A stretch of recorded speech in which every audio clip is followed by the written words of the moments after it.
Fight for Quickie!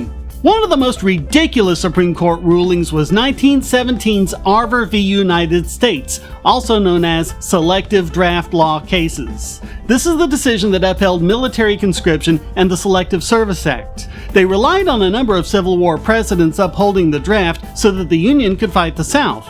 There's just one wrinkle: the subsequent passage of the 13th Amendment. Neither slavery nor involuntary servitude, except as a punishment for crime whereof the party shall have been duly convicted, shall exist within the United States or any place subject to their jurisdiction. And the draft is involuntary servitude.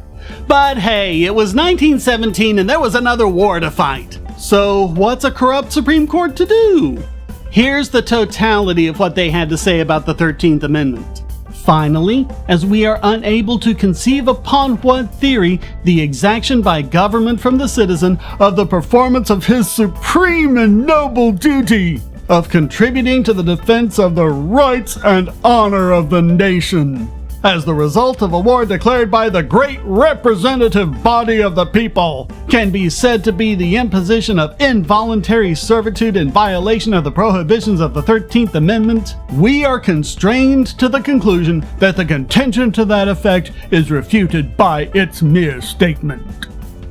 Yeah, it was just an argument from incredulity, even though every time a draft had been imposed before, during the Civil War and the War of 1812, it caused enormous controversy, and in some places even riots.